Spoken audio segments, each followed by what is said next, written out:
Assalamualaikum warahmatullahi wabarakatuh. Perkenalkan, saya Halimatus Sa'diyah dengan NIM 23003017. Di sini saya akan menjelaskan poin pertama, yaitu bagaimana cara mengoptimalkan perkembangan anak yang masih belum optimal. Sebagai orang tua harus memahami fase perkembangan anak. Orang tua harus memastikan anak tumbuh dan berkembang secara optimal. Ada beberapa cara yang dapat dilakukan oleh orang tua dalam mengoptimalkan perkembangan anak yang masih belum optimal, yaitu 1.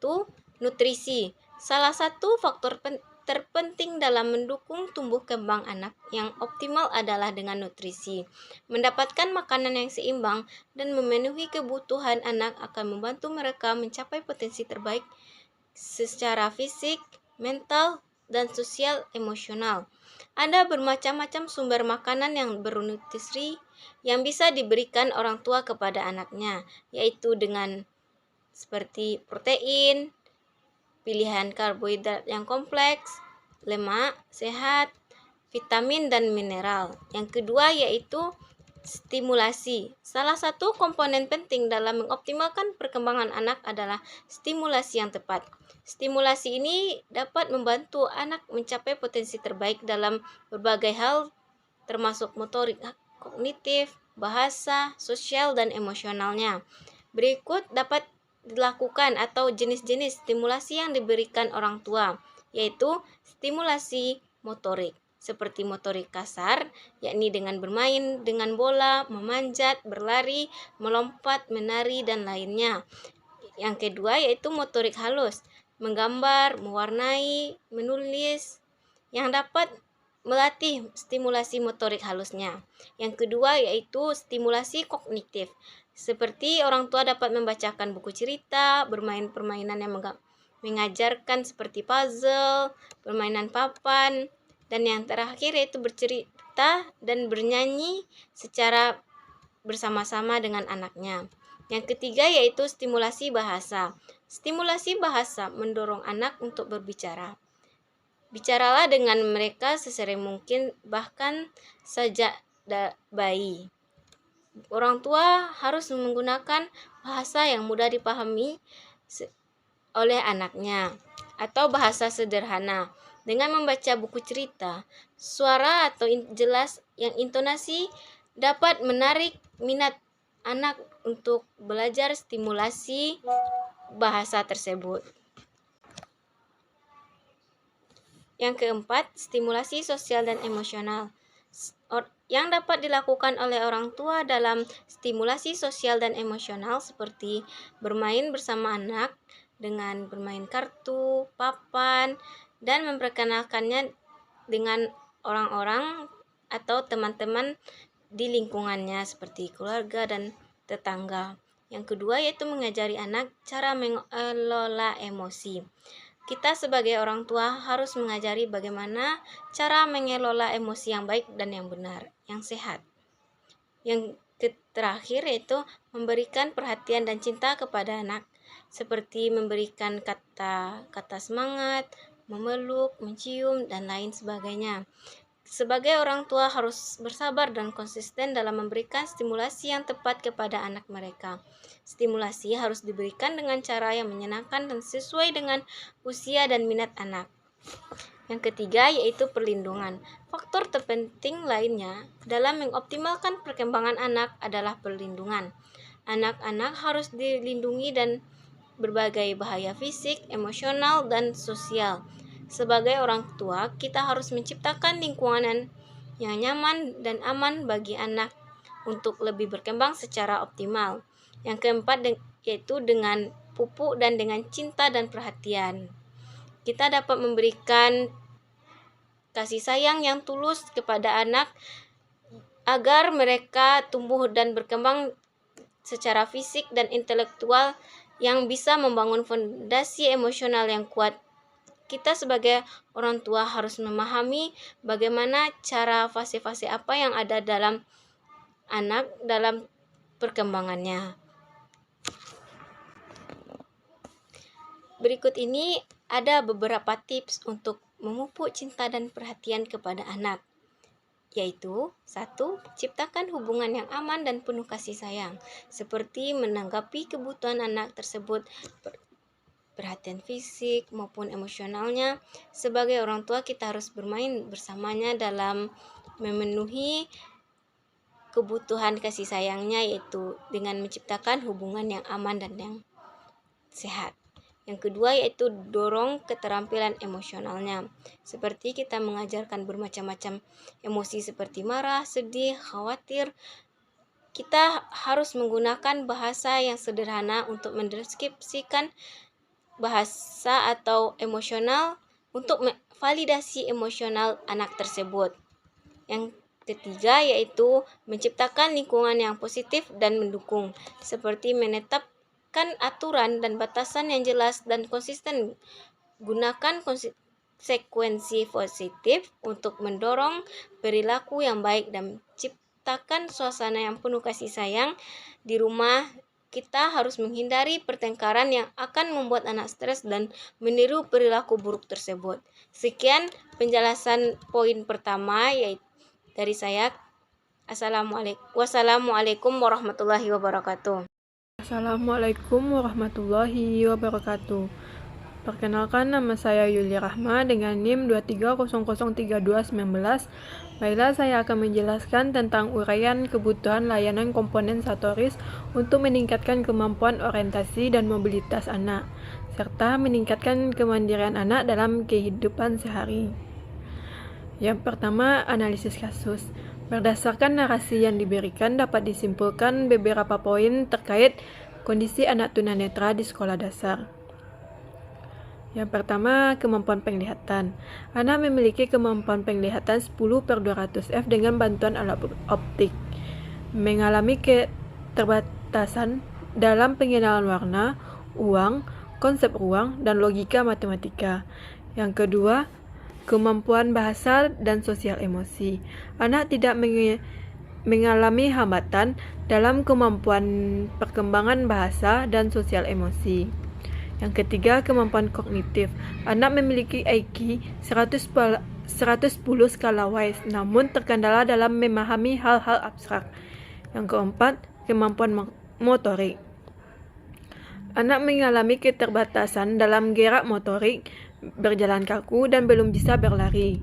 Yang kelima, keterampilan membaca dan menulis. Anak belum pernah belajar Braille, tidak memiliki buku atau catatan, dan mengandalkan ingatan untuk belajar. Yang keenam, keterampilan orientasi dan mobilitas. Anak belum mandiri dalam berjalan, menggunakan tongkat, dan melakukan aktivitas sehari-hari. Yang ketujuh, lingkungan belajar. Anak duduk di bangku depan, guru menggunakan media konrek, dan pembelajaran dioptimalkan secara visual. Yang B, kebutuhan layanan kompensatoris. Berdasarkan analisis kasus, berikut beberapa kebutuhan layanan kompensatoris untuk meningkatkan kemampuan orientasi dan mobilitas, serta meningkatkan kemandirian anak. Yang pertama, layanan orientasi dan mobilitas. Pelatihan mobilitas dasar, melatih anak berjalan dengan aman dan efisien, menggunakan tongkat, teknik menuruni tangga, dan cara berpindah tempat di lingkungan sekolah dan di rumah. Selanjutnya, pelatihan orientasi ruang, membantu anak memahami tata letak ruang, benda-benda di sekitarnya, dan cara menavigasi lingkungan dengan aman. Selanjutnya, keterampilan hidup sehari-hari, melatih anak melakukan aktivitas sehari-hari secara mandiri, seperti mandi, makan, berpakaian, dan menggunakan toilet. Yang kedua, layanan Braille. Pelatihan membaca dan menulis Braille, membantu anak mempelajari sistem Braille untuk membaca dan menulis. Menyediakan buku dan alat bantu Braille. Menyediakan buku dan alat bantu belajar Braille untuk mendukung proses pembelajaran anak. Selanjutnya, penyesuaian materi pembelajaran, mengadaptasi materi pembelajaran ke dalam format Braille agar mudah diakses oleh anak. Yang ketiga, layanan penunjang lainnya. Konseling untuk orang tua, memberikan edukasi dan pendamping kepada orang tua dengan cara membantu anak tunanetra di rumah. Selanjutnya, kerjasama sekolah luar biasa atau sekolah khusus. Bekerjasama dengan sekolah luar biasa atau sekolah khusus untuk mendapatkan dukungan dan pelatihan tambahan bagi anak. Selanjutnya, penyesuaian fasilitas sekolah. Memastikan fasilitas sekolah aman dan mudah diakses oleh anak tunanetra seperti memasang tanda-tanda pada tangga dan pegangan tangan. C. Implementasi layanan kompensatoris. Layanan kompensatoris harus dirancang dan diimplementasikan secara terstruktur dan individual dengan pertimbangan kebutuhan dan kemampuan unik anak. Tim profesional yang terdiri dari guru kelas, guru pendamping khusus, terapi, dan instruktur Braille perlu bekerja sama untuk mengembangkan program layanan yang kompensatif dan efektif. Baiklah, segitu yang dapat saya sampaikan. Saya akhiri dengan Assalamualaikum warahmatullahi wabarakatuh. Di sini saya akan menjelaskan bagaimana membelajarkan membaca dan menulis pada anak tersebut. Berdasarkan informasi yang telah diberikan, dapat disimpulkan bahwa anak tersebut memiliki low vision atau penglihatan rendah dengan visus 10/200 dan development mental delays atau keterlambatan perkembangan. Hal ini tentunya akan menghadirkan tantangan tersendiri dalam proses belajar membaca dan menulis. Beberapa cara yang dapat kita gunakan untuk membelajarkan membaca dan menulis pada anak tersebut yaitu, yang pertama kita mulai terlebih dahulu dari membaca, yaitu dengan cara memilih bahan bacaan yang tepat.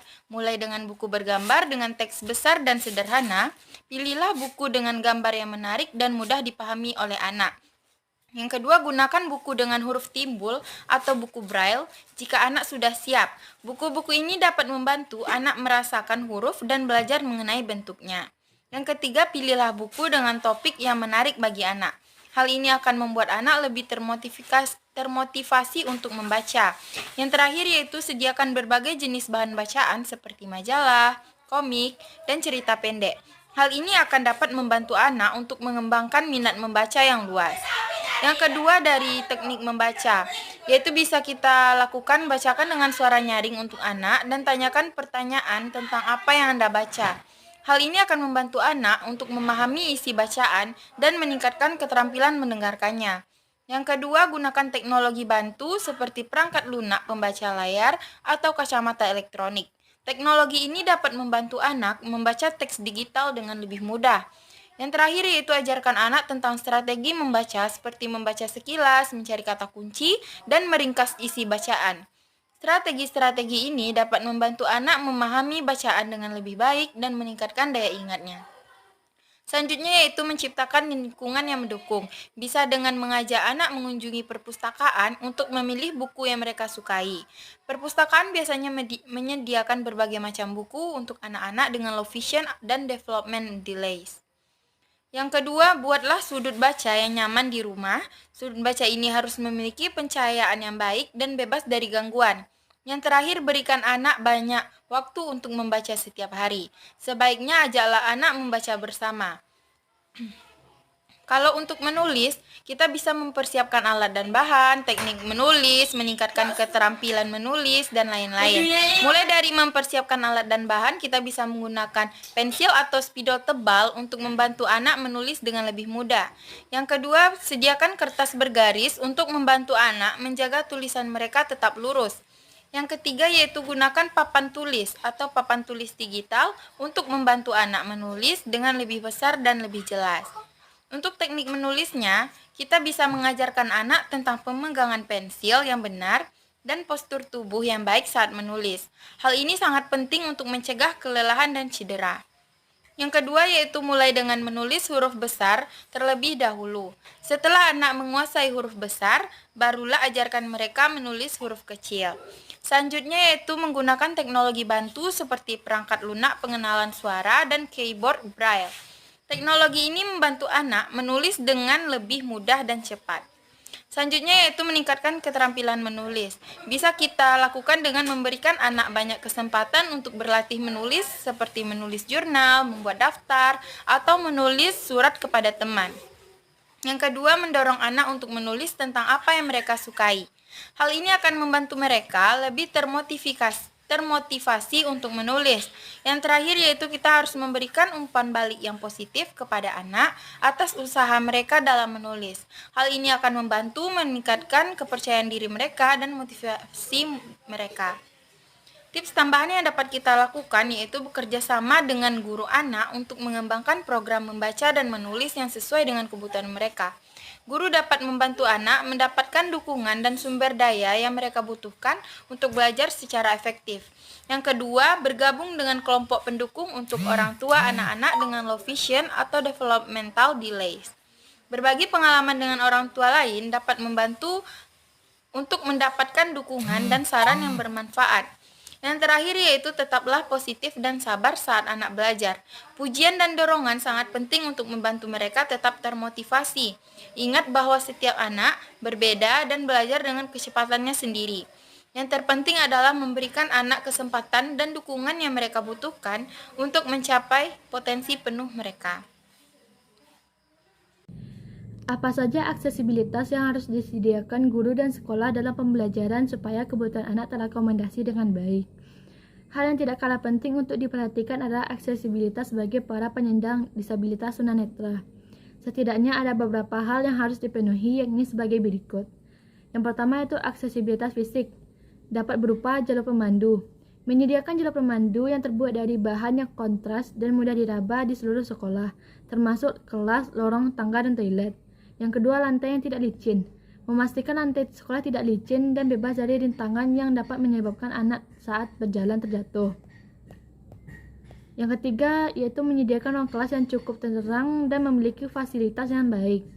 Yang keempat, yaitu memberikan tempat duduk khusus di baris depan kelas agar mudah dijangkau oleh anak. Yang kelima, yaitu menyediakan meja dan kursi yang sesuai dengan tinggi badan anak dan memiliki permukaan yang mudah diraba. Yang keenam itu memasang pegangan tangan pada pintu dan jendela agar mudah dijangkau oleh anak. Yang ketujuh, menyediakan toilet khusus untuk kebutuhan khusus yang lebih luas dan dilengkapi dengan pegangan tangan dan hand shower. Yang kedua yaitu aksesibilitas non fisik, dapat berupa yang pertama itu alat bantu mobilitas. Mediakan alat bantu mobilitas seperti tongkat putih atau anjing pemandu untuk membantu anak bergerak secara mandiri. Yang kedua itu peralatan berhitung. Menyediakan peralatan berhitung seperti sempoa atau papan hitung yang mudah diraba dan digunakan oleh anak. Yang ketiga yaitu media pembelajaran. Media pembelajaran yang konkret dan realistis seperti model, peta, gambar timbul untuk membantu memahami konsep abstrak. Yang keempat yaitu teknologi asistif. Memanfaatkan teknologi asistif seperti aplikasi membaca teks, perekam suara, dan perangkat lunak penggalan suara untuk membantu anak dalam proses belajar. Yang ketiga itu aksesibilitas dukungan guru dan staf. Yang pertama itu pelatihan guru. Memberikan pelatihan kepada guru dan staf secara Yang pertama itu pelatihan guru. Memberikan pelatihan kepada guru dan staf tentang cara mengajar anak tunanetra secara efektif termasuk menggunakan alat bantu belajar dan teknologi asistif. Yang kedua itu asisten guru. Menyediakan asisten guru yang dapat membantu anak dalam aktivitas belajar dan keseharian di sekolah. Yang ketiga yaitu konseling.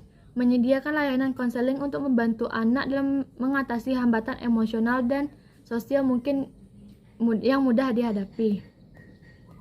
Yang empat yaitu kerjasama orang tua. Bekerjasama dengan orang tua memastikan bahwa kebutuhan anak terpenuhi di sekolah dan di rumah. Yang keempat yaitu aksesibilitas kurikulum dan pembelajaran.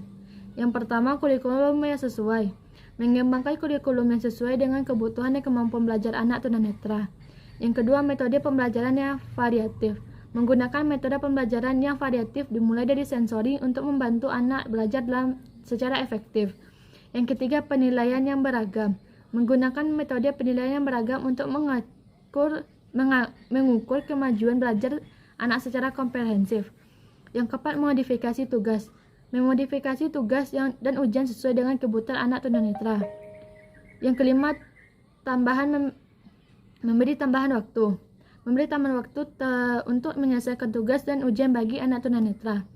Yang kelima yaitu selain aksesibilitas yang disebutkan di atas, penting juga untuk menciptakan lingkungan belajar yang inklusif dan suportif bagi anak tunanetra. Hal ini dapat dilakukan dengan yang pertama, meningkatkan kesadaran tentang disabilitas visual di antara guru, staf, dan siswa. Yang kedua, membangun rasa hormat dan saling pengertian antara anak tunanetra dan anak lainnya. Yang ketiga, mendorong partisipasi anak tunanetra dalam semua aspek kehidupan sekolah. Dan yang terakhir, menciptakan kolaborasi bekerjasama dengan orang tua, komunitas, dan organisasi terkait untuk mendukung anak tunanetra dalam mencapai potensi yang merdeka.